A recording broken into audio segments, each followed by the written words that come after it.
You're listening to Consolidate That. Welcome back to Consolidate That. Ivan, good morning and happy June. We're recording this at the beginning of the month, so great to go into another month with you. I'm excited about our guest we've got today. Yeah, very excited. So I'm Ivan Zaks. Ryan, good to see you. Today is a guest and a friend of mine, Sebastian Gabor. Is that how you pronounce it, Gabor? Yes. I usually butcher it. Okay.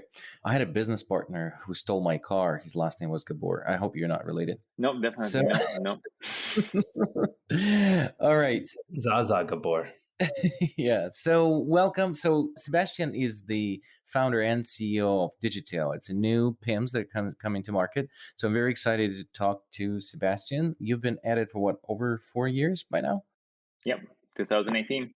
So congratulations on all the success. I know you recently raised a round. You also raised a round to penetrate the North American market, where you successfully started in Europe, over 400 hospitals, if I'm not mistaken. Correct.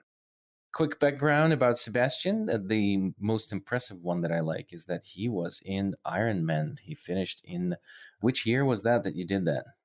2016. I was young at that time. Oh, before starting the company. Well, anyone can do an Ironman while they're not starting a new company. Right. Correct. Exactly. Ironman is a full-time job. It's definitely a full-time job. Excellent. So he also holds a bachelor degree in business and was an entrepreneur for many years now. So some of the startups were in the taxi industry, also in the Cocomanda. That was like a data company, wasn't it? Food delivery.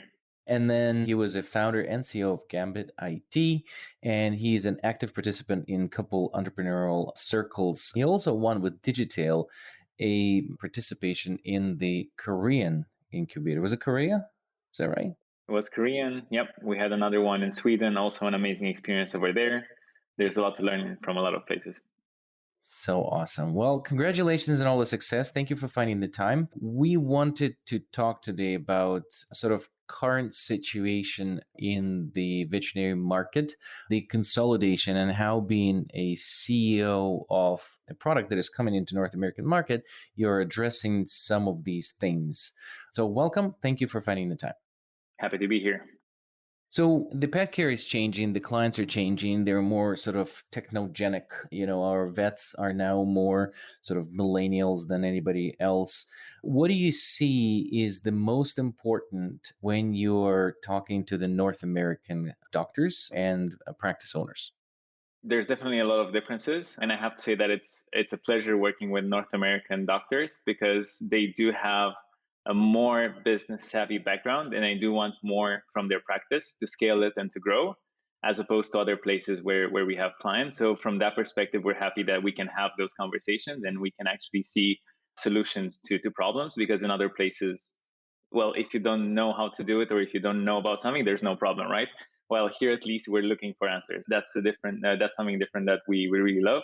In all honesty, there's always two types of clients when we sell to practices. So you have first the owner.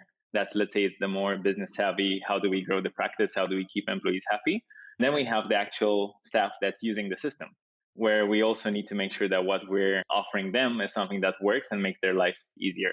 And that's where the conversation starts.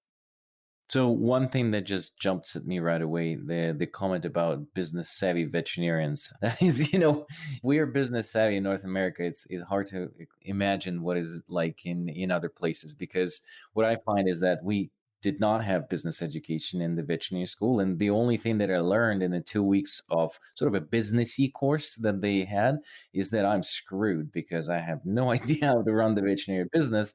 And then if I'm, thinking about owning a practice, it would be a disaster. So that's all I learned in vet school. But right now, the big thing is, especially with the consolidation, this is sort of the podcast geared towards that.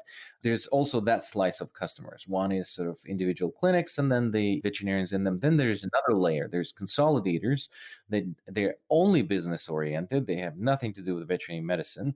And then they need to kind of sell it to the veterinary practice owners. And I do mean sell, because if they are not bought into it, then change management will fail. And then those need to sell it to the doctors that work in those clinics. So how do you find this change management is approached by your company, and how important is it?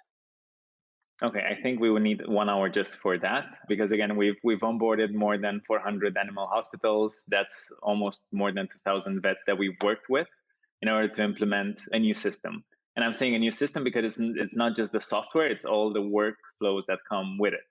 To be honest, at the beginning, it was really, really hard because, as you said, there's the sales part where you need to show them what they can do with it. And then there's the actual implementation where they need to create the habit of using it.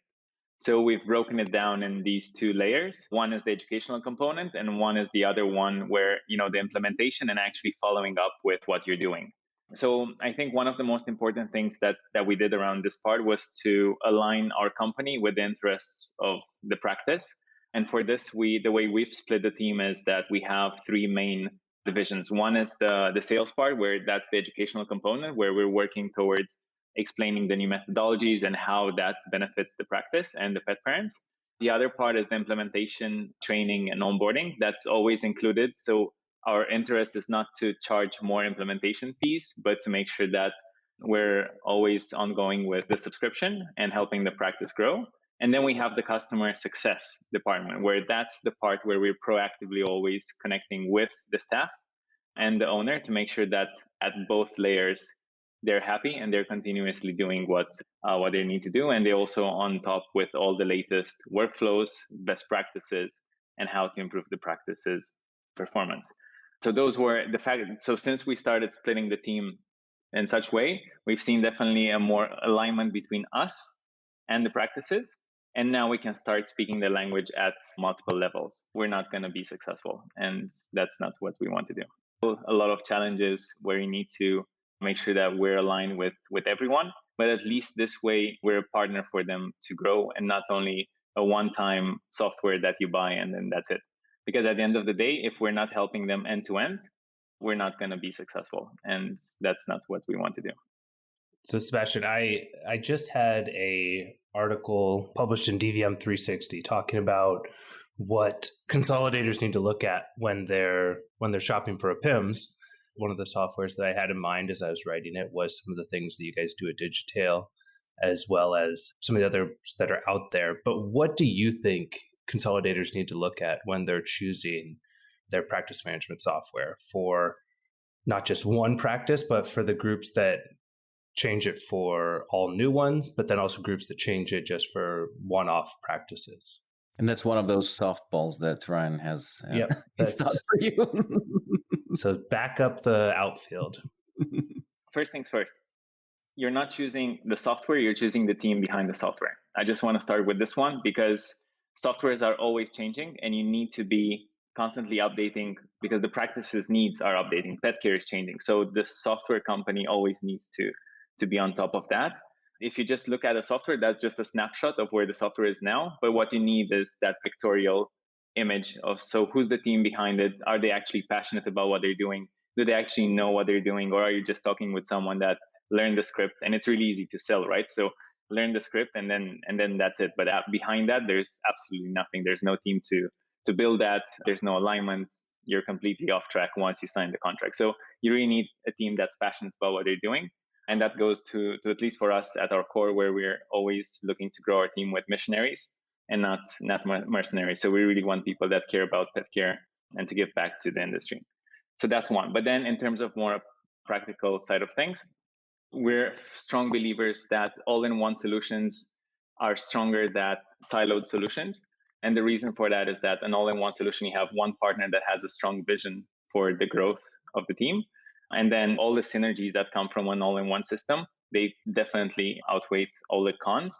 And just an example there is that if you want to save time, for example, in issuing a vaccination certificate, if you have stock management with billing, with clients, with the pet parent app in the same system, all of that happens at a click of a button. No more printing, no more filling in the batch number, no more doing all of that, sending the email. All of that happens with just a click of a button. That's an unbeatable thing that you can't do unless you have the same vision in the same place. Of course, you have different integrations because you can't do everything the best on your own. But the ones that offer you a core end-to-end experience, those are the ones where you need to have a common vision for them. That's on the all-in-one side. And then on the other side, we really believe that pet care is changing. And again, less than 1% of the time you're with the pet at the doctors. and the rest of the time you're not there. And that time is spent on all the Dr. Google, on getting advertising for all the e-commerces, Chewies of the world. And you as a doctor, you don't want that because they're going with a different education partner. And when they come at the practice, they're already going to be savvy in terms of what needs to happen. And then you need to spend even more time re-educating them. And the chances for them to be happy at the end of the day is much lower. So that's where any PIMS that has a client-facing focus are going to be the one that are going to be actual good partners for you to grow. Because again, you want to capture more of that 99% of the time when they're not there.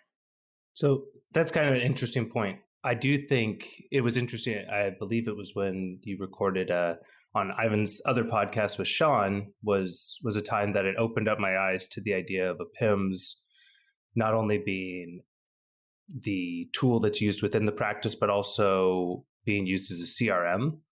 Do you think that the heavy component within Digitail of the CRM component is a benefit, or does it make it more difficult to integrate into a consolidator that has their own methodologies and their own tools that they're trying to use? Well, we have now the experience of implementing with at least 2 consolidators. To be honest, the tool is the tool, and we don't believe there's a silver bullet for everything. So the way we build things is that they can adapt to different workflows.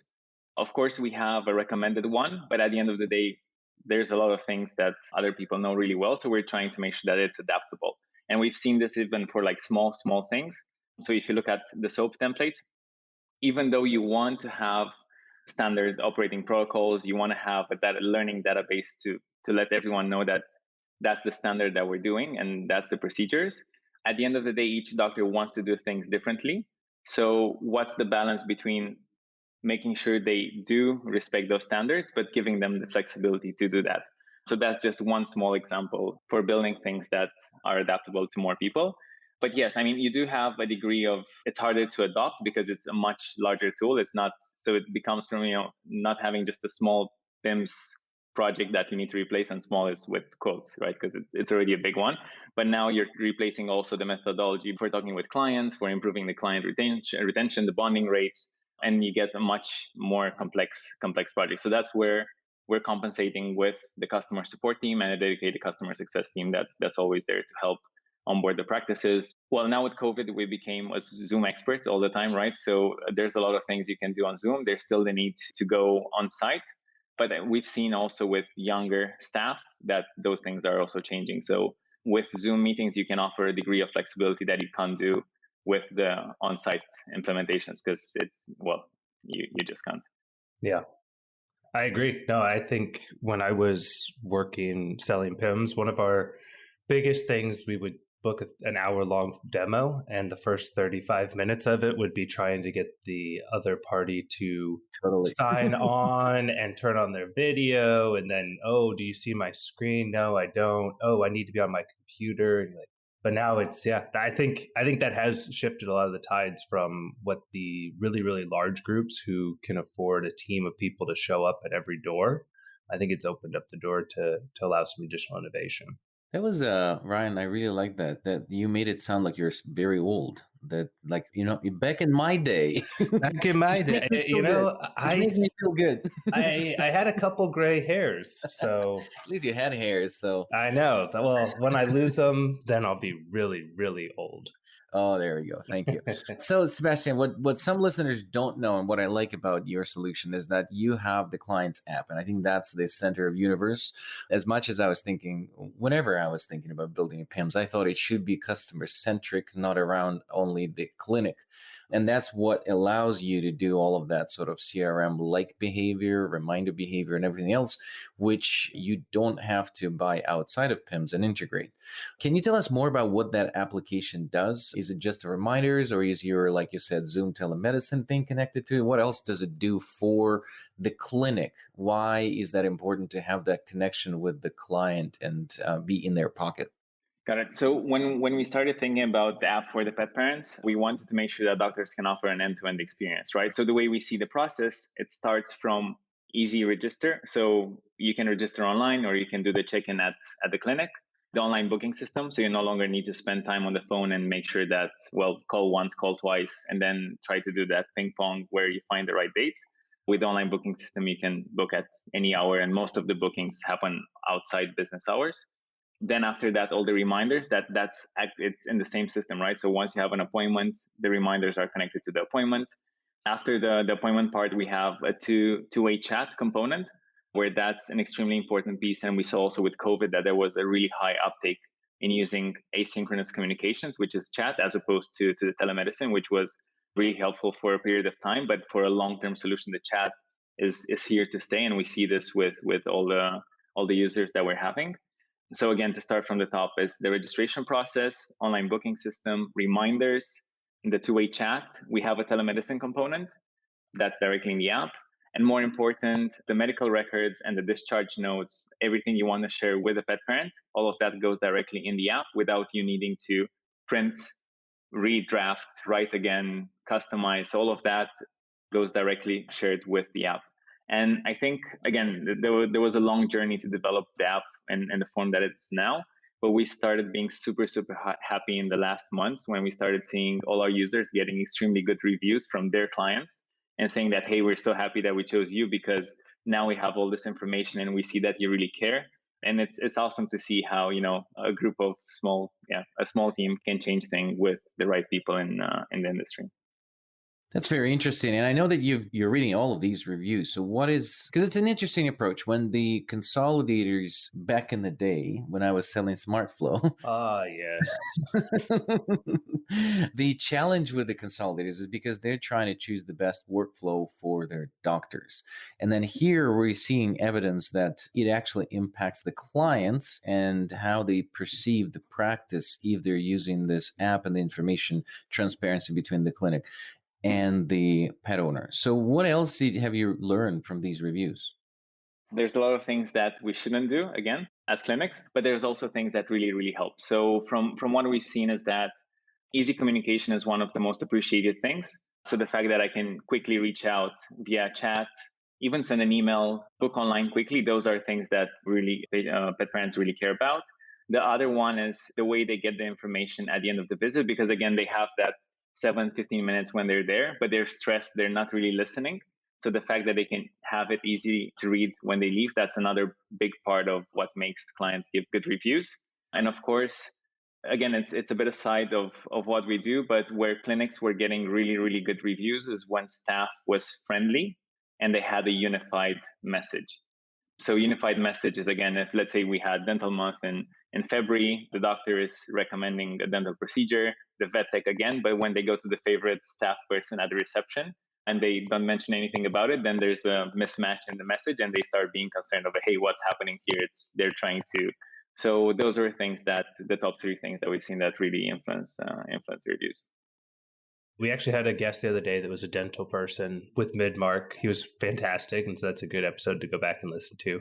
But we've been talking a lot internally, and as everyone in the industry has, but about the e-commerce side of the industry and the continued push of Chewy and everyone out there trying to find a different revenue source.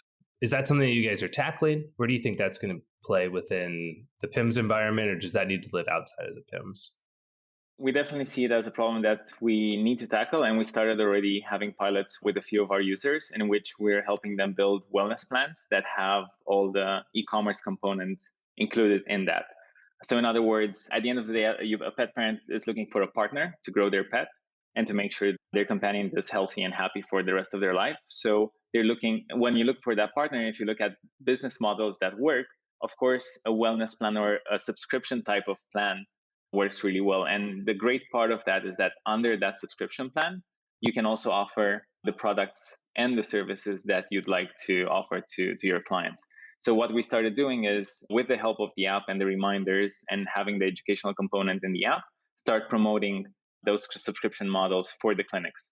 In other words, it's as simple as the clients go in the app, they see that the preventive care profile is not complete, so they're missing a heartworm or they're missing a recurrent visit, the annual lab check. So we explain that to the client in the app, and then they have the possibility of booking an appointment or signing up for a subscription with the clinic for a certain price per month. That price per month is decided by the clinic, we can help with that.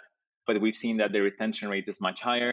There's no more barriers in communication, and when you have that communication, there's education going on, and you can also promote other services and upsell your clients. And from there, there's a long story that happens. So that's one of the best combat tools that clinics have at the moment to fight the e-commerce craze. That's awesome. If the client doesn't go to Google, if they come to you to look for the medication, then you have the opportunity to be able to be the one that provides it to them. Correct. But at the moment, I mean, it's really hard to go at the clinic, right? You can only call and hope to get someone on the phone, or you need to drive down there and to wait and then talk with someone. So there's no communication. It's 10 times easier to just write on Google. I mean, at the end of the day, I'm not blaming the pet parents for going that path, because it's just... Oh, yeah. Right. And then you just give garlic for deworming. That's just great. Sebastian, we're running out of time. We always do. I'm a huge supporter of what you do in your product. I'm very excited to see you going to market here, and I wish you all the best. We have 2 questions that we asked at the end. One of them is there a book recommendation? I know that you're probably the only guy that I know that I barely can compete with on reading. So I'm excited to hear your recommendation today, which is probably different from what you gave me yesterday. So what is the book you would recommend to someone? No, it's definitely this one. If Disney Ran Your Hospital by Fred Lee. An amazing book. It's a bit, again, older in the industry, and probably, well, everyone should know about it, but it's talking about the end-to-end experience that practices need to offer. And it starts from the reception to when the client go home and then when they come back again. But more important is that what are the elements that actually create the perception of a great experience? So really a book that's worth reading, recommended to everyone. Great. And then the next question is, who would you recommend that we also have on the show? Well, I actually gave a long thought about this. There's a lot of people, but I would start with Kevin Burke from VetPay. They're a dedicated platform for payment processing, but the learnings that he has around what are the actual fees that you should pay for card processing and how you can optimize that, I think that's a valuable lesson that anyone would like to learn. That's awesome. Fantastic. Well, I always like to put a final plug in there so people can visit your website, digitail.io. Also, I know that you are doing a big trip around the US to meet with a lot of clients and everything like that, so they can find the calendar of where you're going to be on your grand road trip on all your social platforms. So those are great ways to get out there and meet Sebastian in person as well. So Sebastian, thank you again for joining us. It's always a pleasure. Thank you, Ivan. Thank you, Ryan. Great seeing you. Join our live webinar, Veterinary Consolidation Outlook, Pushing Beyond Your Current Plateau, on June 22nd at 12 p.m. Eastern. John Volk of Brachy Consulting will share findings from the 2021 Brachy Industry Overview, and Kurt Phillips of Cityway Animal Clinics will reveal 6 essential components for growing a successful veterinary group. Hope to see you there. Thank you so much for listening to Consolidate That. If you want to hear our new episodes, please find us on any podcast platform. Also, you can learn more about us on our website at vetintegrations.com.